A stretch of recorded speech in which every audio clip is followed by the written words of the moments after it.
morning, everybody. Good morning, good morning. Hello, good morning. Am I happening? I am not happening? Hello, good morning. Hello, good morning. Am I on? Oh, there we go. Suddenly I'm on. Isn't life just like that? So good morning, everybody. Welcome to Golden Gate Center for Spiritual Living, and welcome to those of you who are here with us online this morning. Glad you could make it. This is our opportunity to welcome each other. So this little handful of people here together today, I guess they're all trying to park because our parking lot is full of soccer parents right now. So let's, for those of us that are here, vamping a little bit, for those that are coming in, go ahead and greet each other. Stand up, walk around, say hello, welcome one another, make sure everybody gets a greeting. And for those of you who are at home, take this moment to give yourself a little extra love. Another cup of tea or coffee. Take a little hike around the living room, get awake, and in a moment we'll be back to sing the opening song.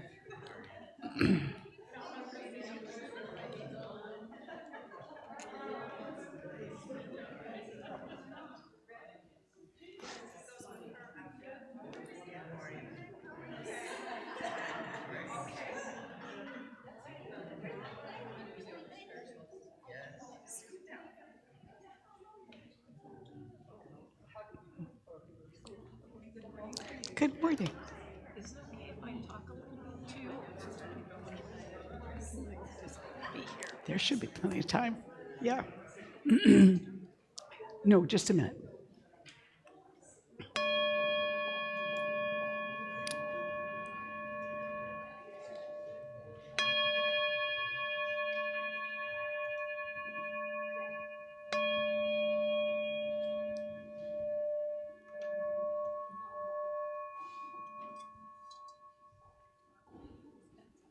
All right.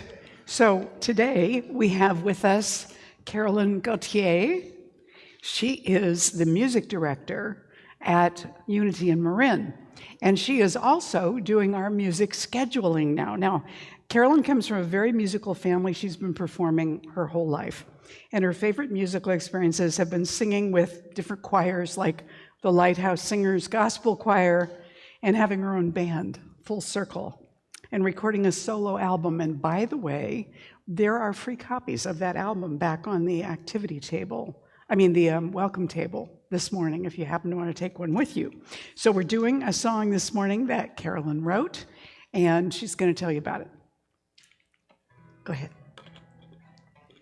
Good morning. It's so nice Please to stand. see your smiling faces. No, they don't have to stand for this one. Well, we want them to stand. Oh, you Is want that- them to yeah. stand? Okay, get the blood flowing. That's right. So I understand this is going to lead into a prayer. Energy from head to toe. So this is a song that I was tasked, we were studying different prayers, prayer of St. Francis, the Lord's Prayer, and said, everybody should write their own prayer. So this is my prayer. And I think I'll teach it to you. Great. So the first part goes, breathing in, breathing out. You sing, breathing in, breathing out. The next part goes, let the breath of life flow through me. You sing, let the breath of life flow through me. The next part, love is here, love is now. You sing that. Love is here, love is now. I am breathing love. You sing it. I am breathing love. Let's do it together. Breathing in, breathing out. Let the breath of life flow through me. Love is here, love is now. I am breathing love. This time joy. Breathing in, breathing out. Let the breath of life flow through me. Joy is here, Joy is now. I am breathing joy. This time, peace. Breathing in, breathing out. Let the breath of life flow through me. Joy is here. Joy is now. I am breathing joy. I guess I'm feeling joyous. We'll do peace this time. Breathing in, breathing out. Let the breath of life flow through me. Peace is here. Peace is here. Peace is now. I am breathing peace.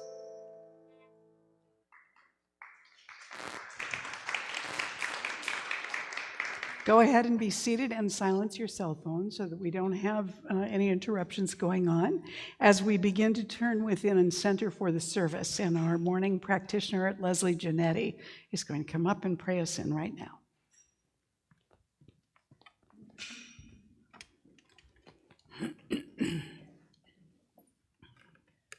Just turning into this sacred center within, the soul of the universe, surrounding everything, circulating through everything, is the one magnificent power and presence, the magnificent all in all. That this infinite life is always moving upon itself and creating out of itself, within and without. It is the power of the invisible moving to the visible, every moment in every place. It is the power of creation, the power of inspiration. It is the pure consciousness of life itself. And I know that I am a part of it, and it is a part of me. It is a part of each one, that each one is a center in the wholeness and the consciousness of the one infinite life, that this is the divine inheritance of each one. So I think of the divine inheritance in this moment, and I speak my word for each one, and I claim an opening in consciousness and in heart for a greater receptivity to the beautiful life within, which is the divine love at the center of everything, which has never been damaged by conditions. Divine love is the power that eliminates anything unlike itself. It's the power that heals, it's the power that creates, it's the power that continues to celebrate itself. And that each one is a vessel for the influx and the outflow of the infinite life. That each one is always in the center of the movement and the power of the truth of being. That divine love speaks its secret breath of the I am. Be still and know that I am. And it is the divine love in today's service, through the music, through Reverend Mary, that speaks to the heart and to the mind of each one. It recognizes itself through each one. So as the words float through today's service, I give thanksgiving in advance for what will be revealed, what will be awakened, and what will be moved through the soul of the universe within. And I give thanks, deep thanks, for each individualized expression listening to today's service, as I release my word to the law of mind, which embraces my word into itself, bringing it into a perfect, ideal service for each one, and for Reverend Mary, and so it is. And so it is. Thank you, Leslie. Carolyn?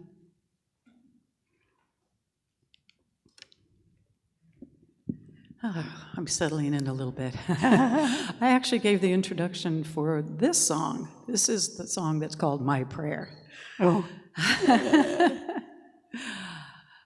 And number 2 is the track. These tracks are from the CD that's back here, and they're free, by the way. I open my heart to a greater love, knowing all that I am is more than enough to bring hope to the weary and strength to the weak. To share all my gifts is what I seek today. Right now, this is my prayer. I open my mind to a greater truth. I will not judge what we say and do as I quiet my thoughts and go deep inside. There's room to create and no need to be right. Today, right now, this is my prayer. With all of my heart, with all of my soul, today, right now, this is my prayer. Right here, right now, this is my prayer. Cello solo.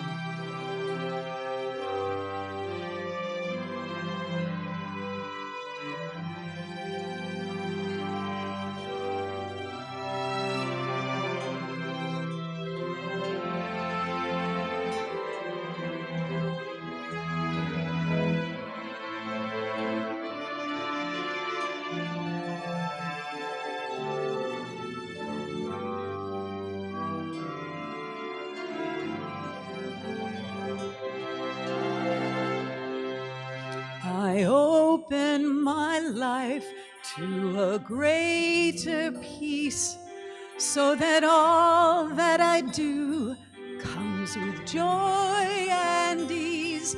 To let go of the past and embrace the unknown, to give and receive in the sacred flow. Today, right now, this is my prayer. With all of my heart, with all of my soul, today, right now, this is my prayer. Right here, right now, this is my prayer.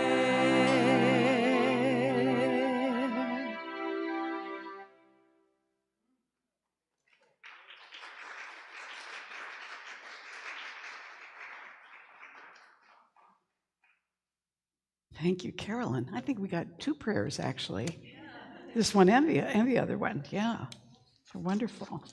So you know that we are in the year of rising higher and growing deeper. And this month of September, our theme is Love is the Only Power. I think that a lot of times we catch the virus of fear. We catch the virus of desperate blame and project outward onto other people what we're worried or upset or fearful about. And then we let whatever's showing up in the circumstances exacerbate that and make it worse. And that becomes sort of a self-fulfilling prophecy and evidence to us that what we think about all that is actually accurate. But really what's happened is that our view has gotten skewed because we're carrying this virus of fear around with us. How many of you are meditators? Okay, how many of you have ever been on a meditation retreat where you have to be silent for quite a period of time? Anybody ever have that? Long periods of sitting? So when there are long periods of sitting, we can find it becomes more difficult to have the peaceful mind and the tender, soft heart, because we start to notice that our back hurts, or there's an insect buzzing around us, or somebody next to us has fallen asleep and they're snoring. You know, there are distractions that come in that take us away from what we think we're trying to do, yes? And so the peaceful mind and tender heart that are the intention of our meditation practice become a challenge to us, and we feel like this particular meditator who's been there long enough that his mind is now going, has the timekeeper died? I love that little cartoon. It reminds us that no matter what our intention is or how practiced we are, sometimes the mind does what it does. And what's interesting is Eckhart Tolle says something about the mind just does what it does. We don't have to pay attention to it. We don't have to take it seriously. So if we were to imagine that the stuff that wanders through our minds might be ours, or it might be the society's, or it might be somebody else's, or it might be the virus of fear talking to us, but we don't have to own it as ours and take it on and take it seriously. We can go, isn't that interesting, and let it float by. So this meditator might have thought, as the timekeeper died, and then noticed that thought and found it pretty funny and let it go and went back to the practice of the meditation, yeah? Ernest Holmes, our founder, said, no living soul can contribute one iota of happiness or peace or health to your life, and no living soul can take one iota away, only as you allow it to flow through your consciousness. So when fear thoughts go through our minds and we let them scare us, you know, we get scared by our own fear. We can notice that fearful thought without biting into it, without grabbing onto it. And that's one of the great lessons of learning to meditate, is allowing the thoughts that are flowing by, not resisting them, not arguing with them, and also not buying into them. One of our New Thought singers who's from Colorado, years ago, did a song where one of the lines was, don't believe everything you think. Don't believe everything you think. It's just mental noise. We're in an atmosphere where we have light pollution, we have sound pollution, we also have thought pollution. We have a lot of stuff floating around that can trap us, can engage us, can wind us up so that we wind up obsessing over something that we have no control over. There isn't even any particular action we can take, so we just fume. We just get angry and upset. If we ask the question, what actually makes a mind peaceful? Our tendency might be to think, well, my mind would be peaceful if. My mind would be peaceful if these people would get it together. My mind would be peaceful if my kids would behave with more respect, or get better grades, or look better when they go out into the world.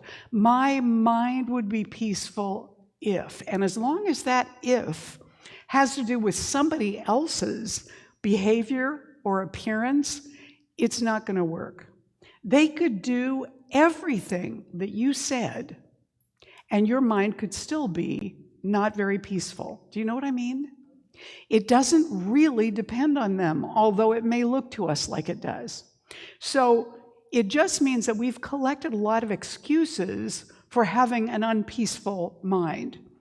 We have no control over it. It's all about the world. It's all about the conditions and the circumstances we're in. And any reasonable person would be as upset as we are. You know, the phrase that you see sometimes, if you're not outraged, you aren't paying attention.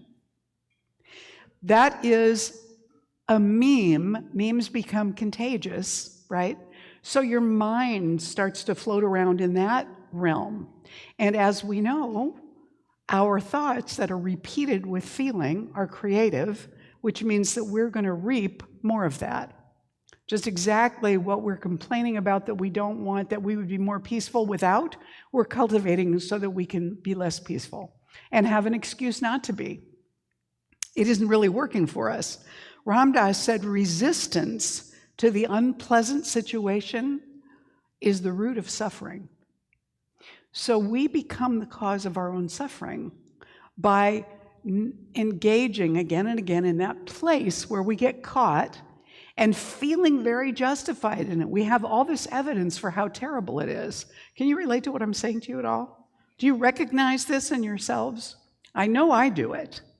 So I'm guessing most of you who haven't yet stepped over into enlightenment, that you do that too. Yes? It may not be too many of you, maybe none of you out there online, who knows. But for me, I recognize that I get hooked. I get hooked. You know this hook? The fish hook? I get hooked. Certain things show up online. Next thing I know, I'm right in the middle of that. Yeah. It's good for us to see it so that we can say, okay, enough, and step out of that, step away from that. In an article called Peace and Protection, Ernest Holmes was quoted as saying this: everyone is looking for security. And often we think the word security means we have enough money to pay the bills. It certainly does include that. But there is a deeper security than that. A security that comes only through a deep and abiding faith in life, a deep and abiding faith in ourselves, and a deep and abiding faith in God. Here's what I want to say. Peace is something we choose. It's a decision we make, like deciding to be happy. It doesn't depend on conditions. So if we are deciding to be peaceful, it means we're making a choice to let go, to disengage from that stuff that gets us hooked. And trust in God is the first quality that we want to practice. Do we believe that God might know more about a given situation than we do? Do you think? I don't know if God looks at situations and thinks, oh, what am I going to do? This is terrible. This is horrible. I can never get through this. Nothing I do makes any difference. Could you see God doing that? And wouldn't we all go running for the hills if we knew that God was in that kind of condition? If we believe that God knows more, perhaps God sees a longer view about what's unfolding for good than we can in the moment that we're wrestling with or struggling with. Is that possible? Have you ever had a situation in your life that was bad, and later on you could look back at it and say, oh, I see what was really going on there now. I didn't see it at the time. Or I really hated this while it was happening, but now I'm really glad that it happened because I can see that all these things came out of that, even though I would not want to repeat that for anything. Anybody have that experience, right? So is it possible we could give the benefit of the doubt to a very difficult condition or circumstance in our lives and say, I'm going to do what I can to meet this, and at the same time, I'm going to trust that God actually knows what she's doing? Could we do that? See, I think we can. So the question is, are we willing to give the power back to God and say, I don't know where this is going. I don't know what good this is trying to evolve into, but I have faith that God knows that. So I'm going to do my part to move it in that direction for what's available to me. And it may not be much. It might just be being a beacon of caring for other people. Maybe that's enough. That's my whole role. I don't need to save the world. That's not my job. Are you with me here so far? So faith in God becomes essential in the process to return our faith from the conditions that we have invested our faith in because of the fear virus, to remove our faith from that and give it back to something greater than we are. And to say, I will do what's mine to do, and I will trust you for the rest because I don't know what else to do. So I'm going to trust that you know better than I do, that you know better than the appearances, and I'm going to do my part in creating a world that works for everyone, the world I want to see. And I'm going to step out of my engagement in this tide of fear that is trying to pull me along with it. I don't have to surrender to the tsunami. I can surrender the tsunami instead. So if we're going for a peaceful mind and a tender heart, the first thing we can do to move toward a more peaceful mind, even in our meditation practice, as the timekeeper died comes to mind, to just let it go, to have a laugh at ourselves, maybe get up and get a cup of tea at that point. Okay, maybe enough with the meditation. I'm getting too distracted today. I'll let it go. I'll do something different right now to shift gears. And then we ask, what softens a heart? What would actually soften my heart? Softened hearts, right there. One single image of a baby with kittens, right? They could be puppies. It could be a toddler. It could be any baby animals that are doing things that we find charming, or even trying to do something and not doing it very well. My grandson has been watching, my little grandson, 1-year-old grandson, has been seeing this certain videos online, and one of them, they do some yoga. And so now he is doing downward dog, apparently. Although, when you're very small, your arms aren't very long compared to the size of your head.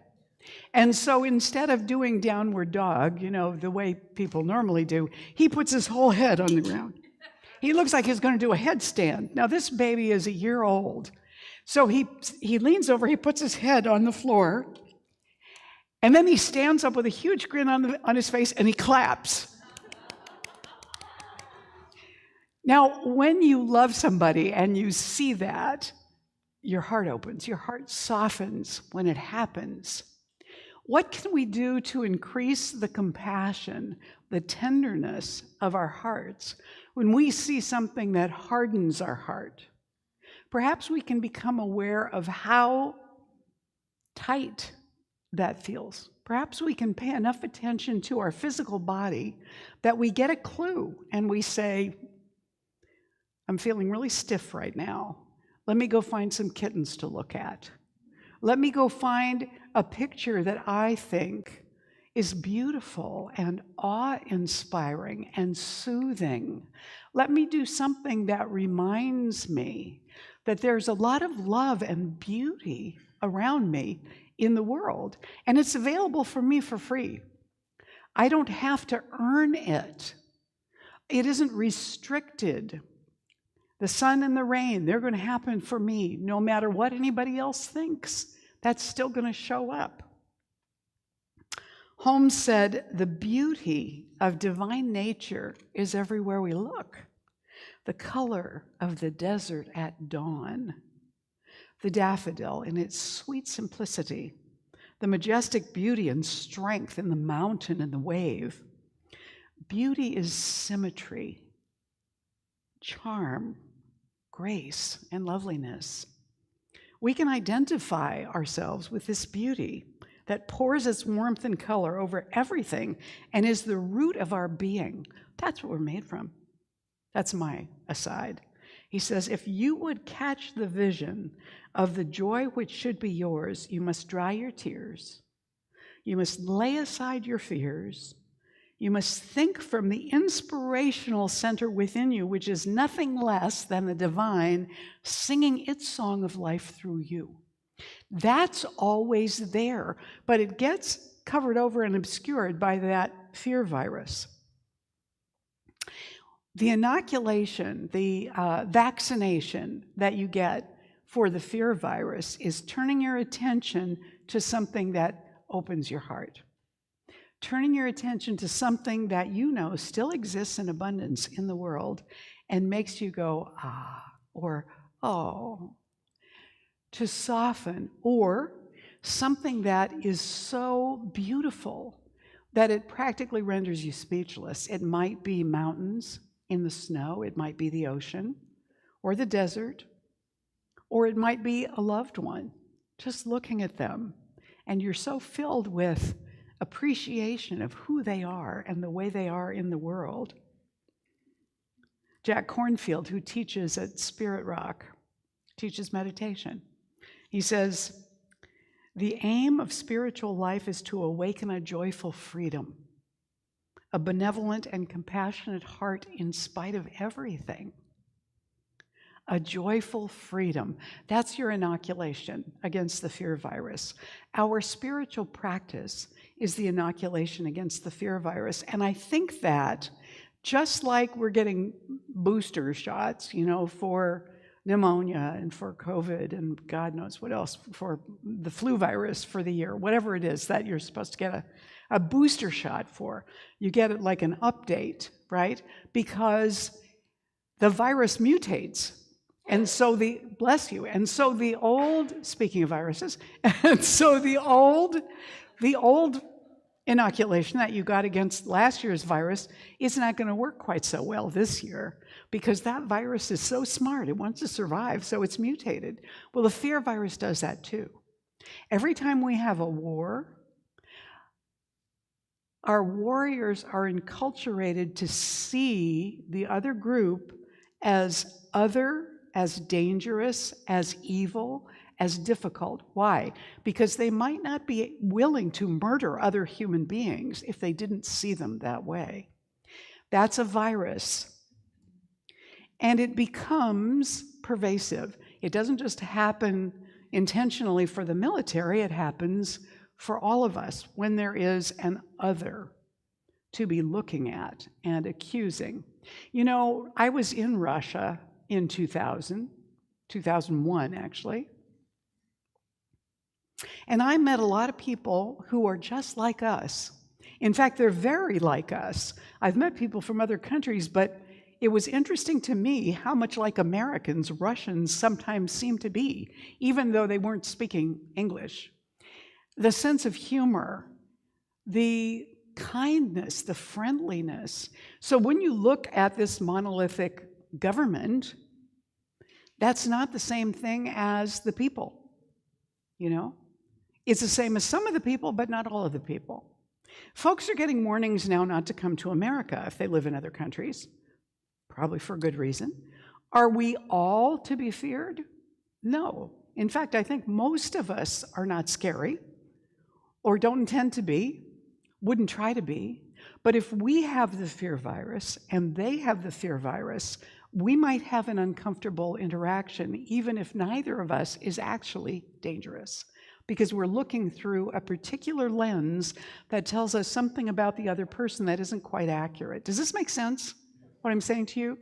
And this is true not only about countries, we do it with individuals. We do it with teams, for heaven's sakes. Anything that we get a strong opinion about. I was listening to a podcast the other day where somebody was interviewing Mel Brooks.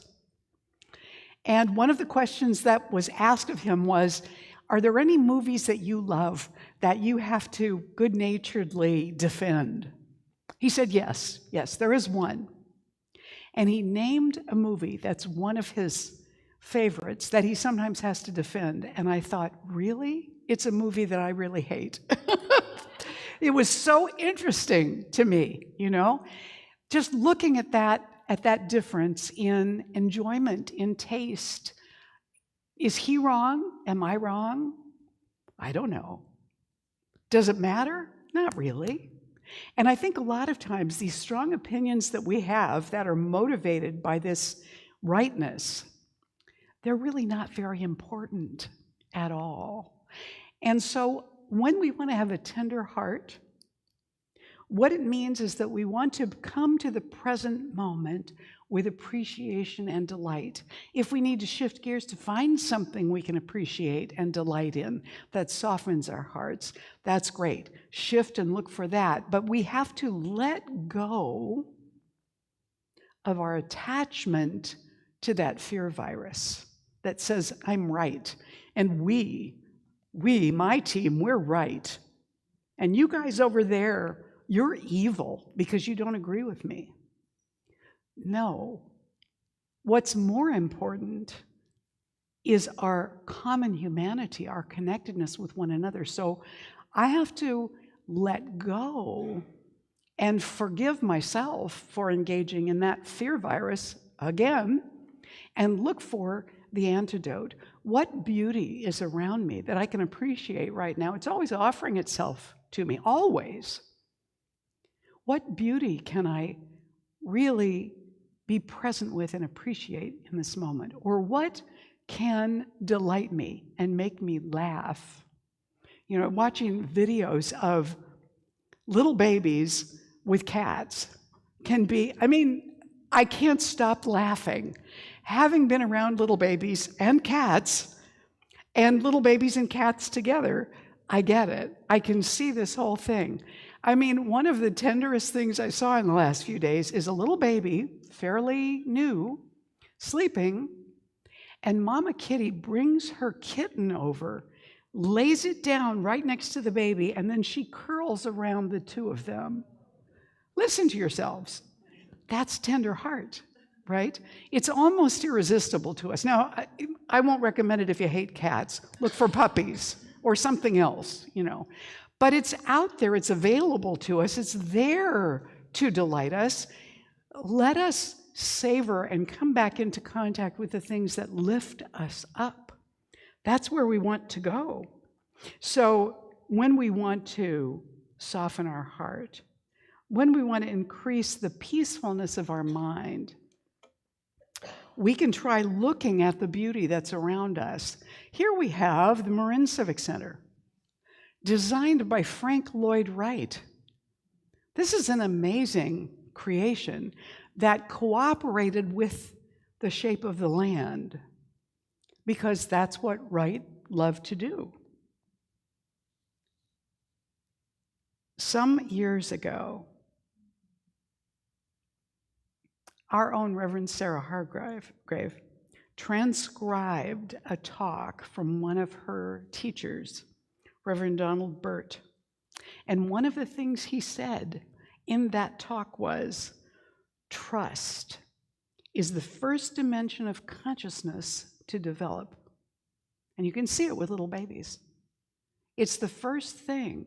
They're not afraid of much, tiny babies, but they begin to respond with so much enthusiasm and delight and trust in the parents who are caring for them. He goes on to say, trust is developed pre-linguistically in newborn babies when they are held tightly. That is the beginning of the ability of consciousness to trust. It's the beginning of the spiritual path.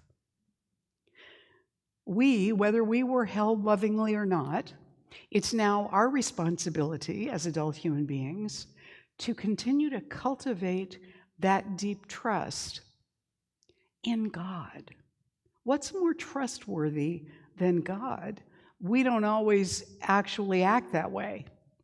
But in religious science, we really talk about God being present in everything fully. So you don't have to look for God.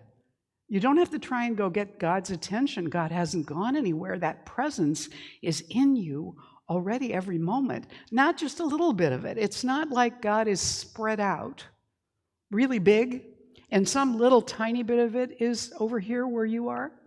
And you're like going, well, God's got a lot to pay attention to. Doesn't probably have enough time for me. No, all of that presence is in every single spot, all of it.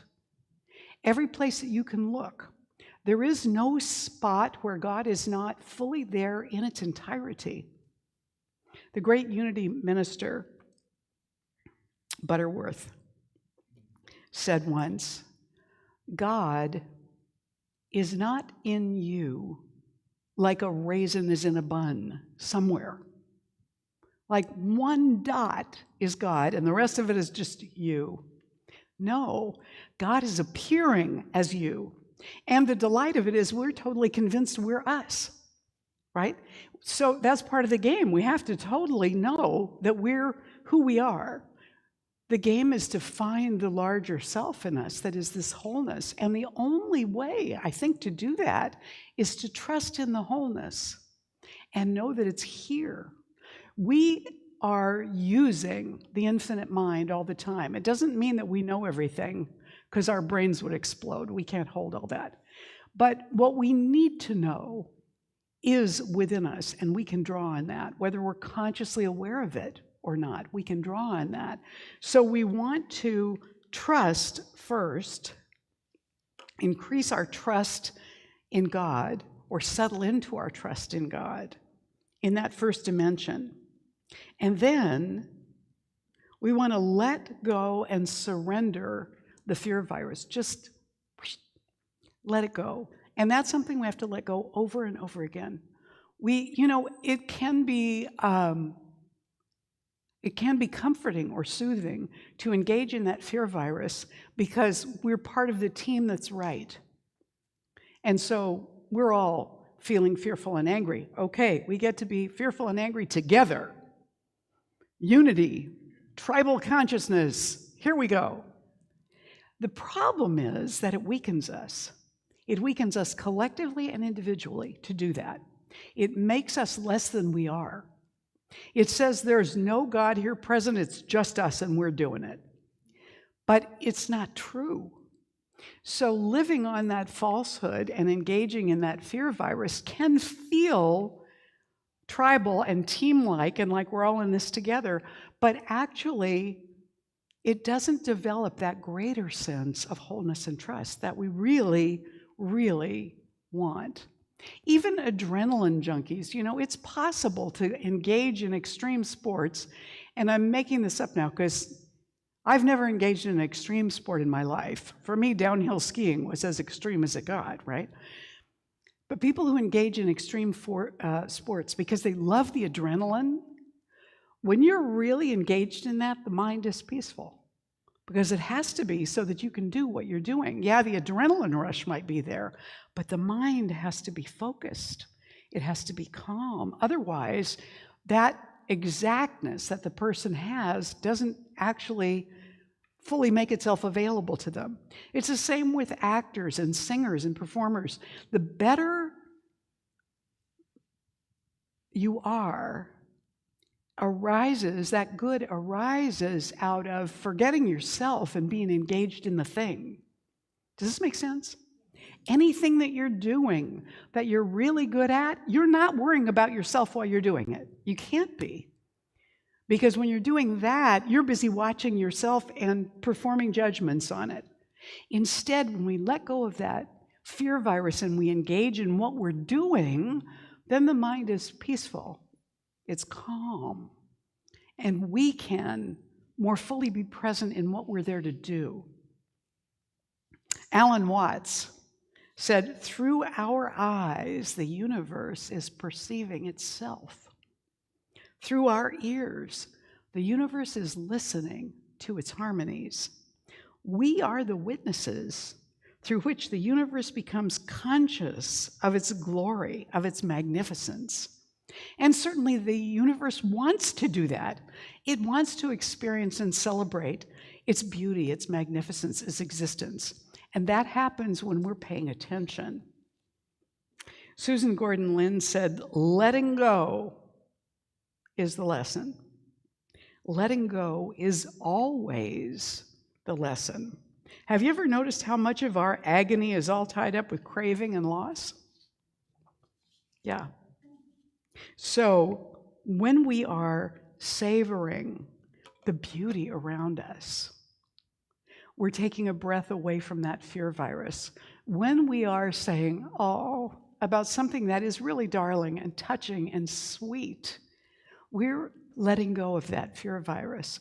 The more we do that, the more we're giving ourselves the booster shots that we need to live in an environment that's complicated and difficult sometimes, and to rise above that appearance and taking it seriously into a place of greater harmony and peace. You can be in that place even when conditions look horrible.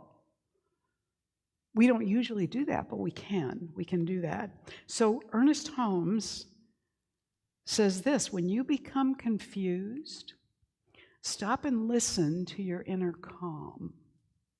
Turn from the confusion to that deeper something within and say, "I am submerged in peace. I am surrounded by peace. I am immersed in peace.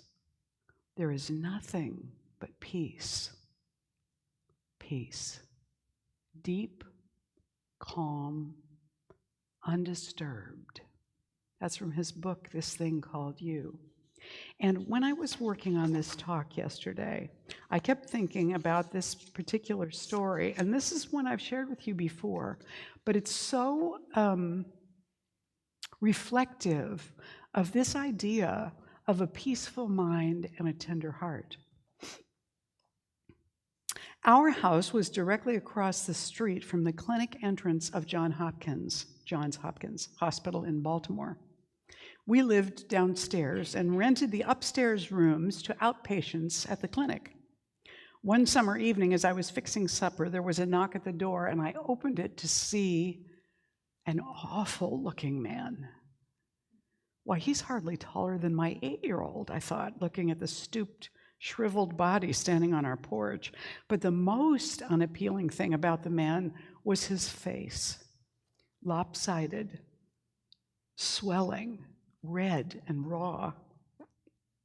Yet his voice was quite pleasant as he said, "Good evening. I've come to see if you have a room for just one night. I came for a treatment this morning from the Eastern Shore, but there's no bus until morning." He told me he'd been hunting for a room since noon, but with no success, as no one seemed to have one available. I guess it's my face. I know I look terrible, but my doctor says with a few more treatments. For a moment I hesitated, but then his next words convinced me. I could sleep in this rocking chair on the porch. My bus leaves early in the morning. I told him we would find him a bed inside, but to rest on the porch, and I went inside and finished getting supper. When we were ready, I asked the old man if he would join us. "No, thank you. I have plenty," and he held up a brown paper bag. When I'd finished the dishes, I went out on the porch to talk with him for a few minutes. It didn't take long to see that this old man had an oversized heart crowded into that tiny body. He told me he fished for a living to support his daughter, her 5 children, and her husband who'd been disabled by a serious back injury. He didn't tell it by way of complaint. In fact, every other sentence was prefaced with thanks to God for some blessing. He was grateful that no pain accompanied his disease, which was apparently some form of skin cancer. He thanked God for giving him the strength to keep going. At bedtime, we put a camp cot in the children's room for him. When I got up in the morning, the bed linens were neatly folded and the little man was out on the porch. He refused breakfast, but just before he left for the bus, haltingly, as if asking for a great favor, he said, "Could I please come back and stay the next time I have a treatment? I won't put you out a bit. I can sleep fine in a chair." He paused a moment and then added, "Your children made me feel at home. Grown-ups are bothered by my face, but children don't seem to mind." I told him he was welcome to come again. On his next trip, he arrived a little after 7 in the morning. As a gift, he brought a big fish and a quart of the largest oysters I had ever seen. He said he had shucked them himself that morning before he left so that they'd be nice and fresh. I knew that his bus left at 4 a.m., and I wondered what time he had gotten up in order to do this for us. During the years he came to stay overnight with us, there was never a time he did not bring us fish or oysters or vegetables from his garden. Other times we received packages in the mail, always by special delivery. Fish and oysters packed in a box of fresh young spinach or kale, every leaf carefully washed. Knowing that he must walk 3 miles to mail these, and knowing how little money he had, made these gifts doubly precious. When I received these little remembrances, I often thought of a comment our next-door neighbor made after he left that first morning. "Did you keep that awful-looking man last night?" I turned him away. You can lose other roomers by admitting people like that. Well, maybe we did lose roomers once or twice, But if they had known him, perhaps their own illnesses would have been easier to bear. I know our family will always be grateful to have known him. Recently, I was visiting a friend who has a greenhouse, and as she showed me her flowers, we came to the most beautiful one of all, a golden chrysanthemum, bursting with blooms, but to my great surprise, it was growing in an old, rusty, dented bucket. I thought to myself, if this were my plant, I'd put it in the loveliest container I had. My friend changed my mind when she said, I ran short of pots, and knowing how beautiful this one would be, I thought I wouldn't mind starting out in this old pail. It's just for a little while until I can put it in our garden. She must have wondered why I laughed so delightedly, but I was imagining a scene in heaven. Here's an especially beautiful one, God might have said when he came to the soul of the old sweet fisherman. He won't mind starting in this small body. This is a story of a tender heart that became contagious. The old man brought the tender heart and the peaceful mind. He wasn't complaining about his illness. He wasn't complaining about the conditions or circumstances in his life. He was grateful that he was able to do what he was able to do. He was grateful for the treatment he was receiving. He was kind and forgiving of those who had turned him away because of his appearance. If he could do that, certainly we who look pretty good, whose lives are pretty functional, we too can be grateful for what we are experiencing and what we have, grateful that we're able to do what we're able to do, joyous that we have the opportunity to experience this beautiful life. And that way, we reclaim our peaceful mind and our tender heart. Namaste.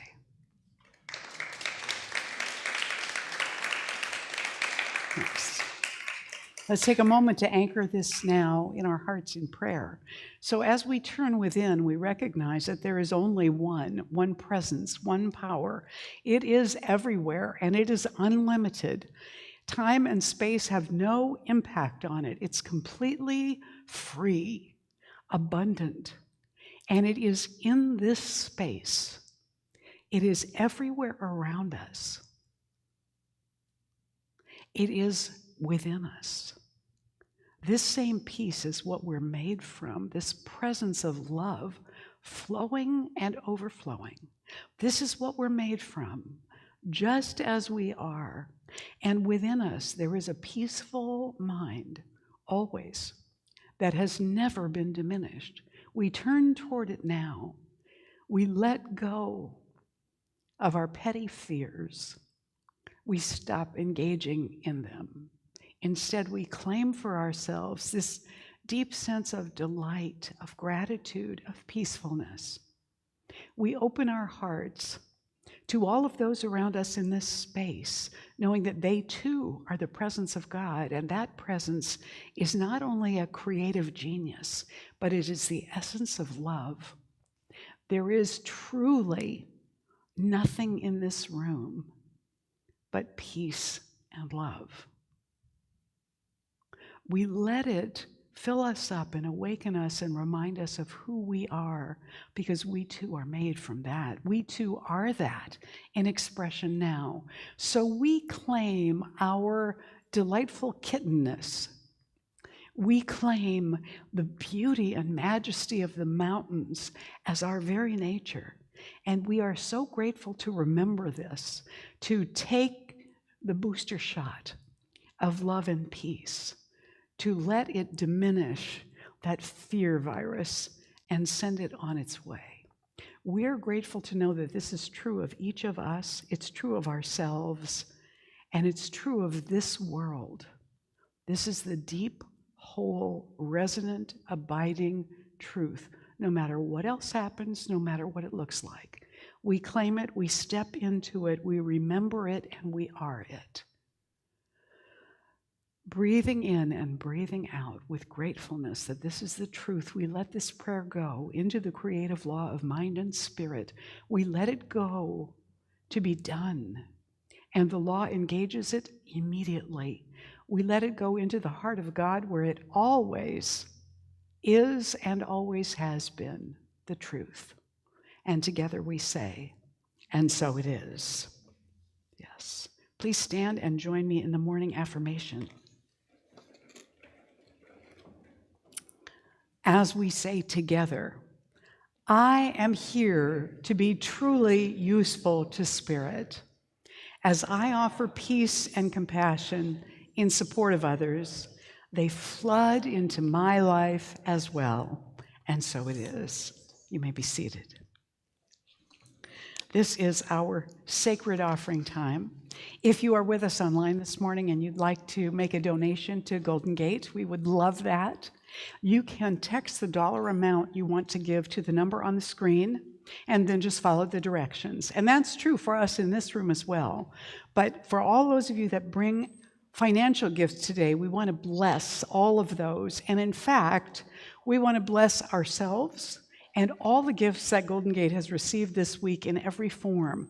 So I'm going to invite you to take your gift if you have one today, but whether or not you're bringing a financial gift, to hold your hands over your heart as we bless our offering together by saying in unison, this gift I give is God in action. I now send it forth to bless and to prosper.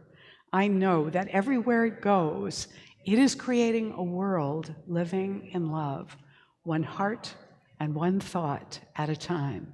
And so it is.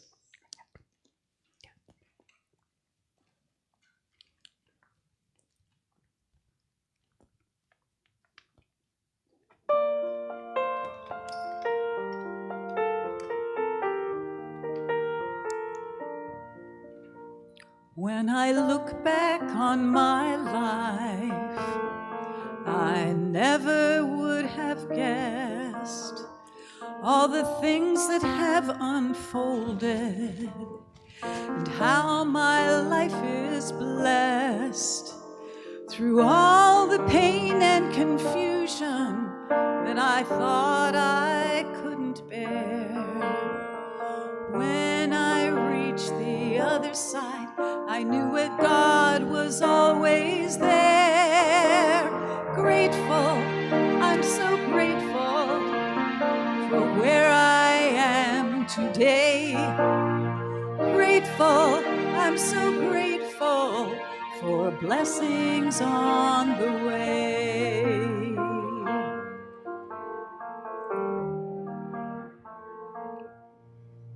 Everybody has a story and things that we've been through. They play like old recordings and shape the things we do. But in our heart there's a freedom beyond our wildest dreams to choose our thoughts and actions, to change the way things seem. Grateful, I'm so grateful for where I am today. Grateful, I'm so grateful for blessings on the way. To know the truth of being, to see with Spirit's eyes, the problems that you face right now may be a blessing in disguise.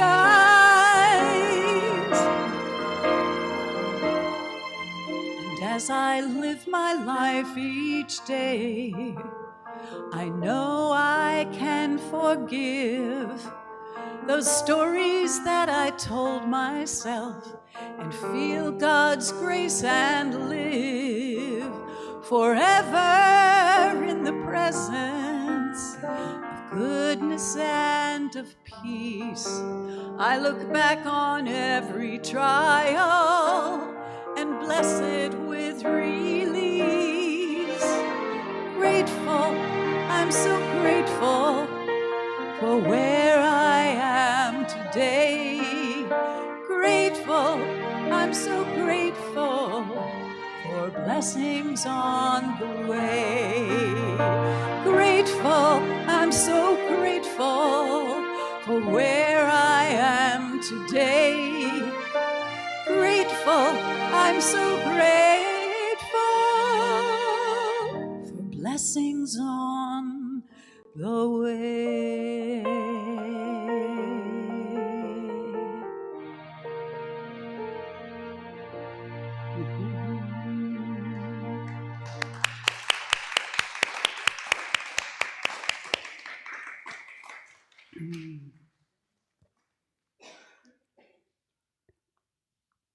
So on behalf of Golden Gate Center for Spiritual Living, all of us here accept this offering, and we send it out into the world for an increase of peaceful minds and tender hearts. And so it is.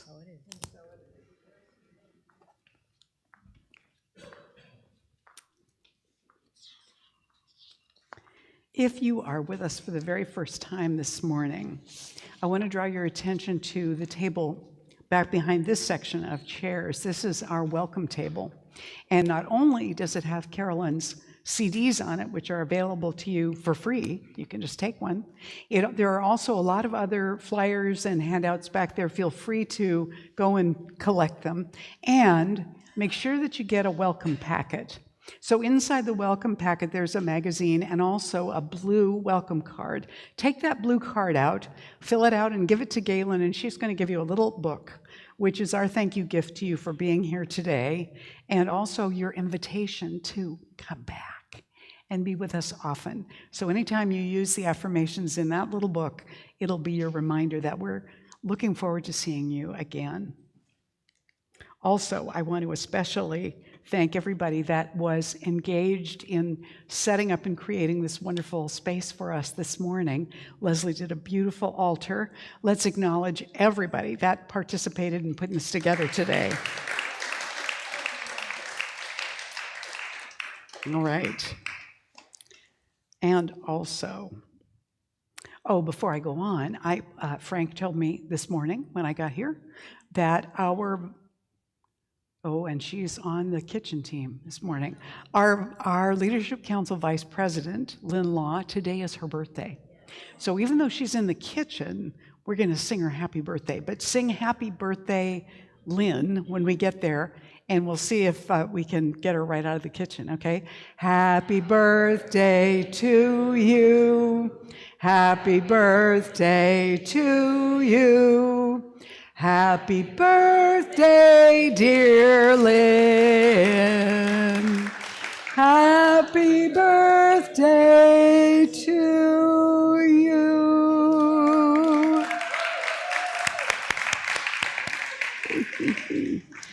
Yes, always important to acknowledge when we get a chance to do that for somebody special.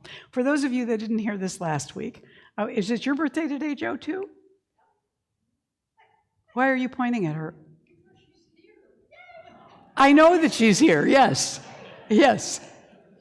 Joe is here today. Joe, who broke her ankle umpteen weeks ago, she's here today, so we're glad to have her back with us. For those of you that weren't here last week and may not know, Annie Rohrbach made her transition a week ago, Saturday, overnight, peacefully. There was no sign it was coming. Annie is one of the most vibrant, joyful people I think I've ever known, and she just slipped away quietly. So I don't know anything about memorial service at this point in time, but our love is with her husband Gary and all of their family. And if I find out more, I'll let you know. I am teaching foundations class. Now, I noticed this morning I don't have any signups over here at all. We have made the start date a week later, just in case some of you wanted to take foundations and haven't had the opportunity to sign up yet. I do know I have one person in San Francisco who signed up to take it online, and one of our congregants who would like a scholarship, but I don't have enough paying students to do a scholarship yet. So if you want to review foundations, you can sign up back there. We're going to start on the 23rd of this month, and looking forward to that. Also, if you want to participate in the book study that's coming up, How to Use the Science of Mind, it's going to be hosted at Pauline France's house beginning October 22nd. Is that right? Yeah, and you can sign up on the sign-up sheet back here for that. Her house only holds a certain number of people, so if more of you want to get engaged in that or you want to take it on Zoom, Karen Frost is willing to do that on Zoom. And so you can put your name on there and just write Zoom after it if you want to do that. I don't have a specific date for that because we'll have to see who the people are that want to do that. But you can still buy a book online if you want, or you may have a copy of How to Use the Science of Mind. We'll just go by the chapters, not the page numbers. Also, I want to remind you that prayer is always available after the Sunday service. If your heart is heavy, if you're having difficulty stepping out of that fear virus, go over here and avail yourself of a free prayer with a practitioner this morning. I know Deborah is on duty. Frank is keeping her company over here, but you might press him into service as well. So, it never hurts. And make sure you get a prayer or put a prayer request in the prayer box over there, and it will be prayed over this week. And we always encourage that. So I want to invite the practitioners now to surround the room. As we close the service this morning, we're going to do a chamber of prayer, which means that you'll be enfolded in all of us speaking at the same time. But we're not speaking in unison. Now, what I've noticed is we're not exactly enfolded. All the practitioners are on this side. So could we get you to spread around a little bit? Or we could just take it as a wave coming over this way. But let this prayer wash over and into you as we do this together right now. So turning within, turning my attention.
And so it is.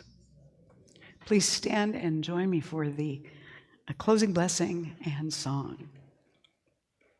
So we say together, I now walk, so that whoever walks beside me dwells in the presence of God, and whoever places a hand in mine is lifted, and whoever thinks of me is illumined with God consciousness, for spirit and all people and I are one eternally. And so it is. And this is a Karen Drucker song, and it's not hard. I know you know it, and if not, you'll pick it up really quickly. I'm grateful for being here. Yay. I'm grateful for this day. Yes. See you And again. thank you for being with us today, Carolyn. Okay. We're doing it a cappella. You ready?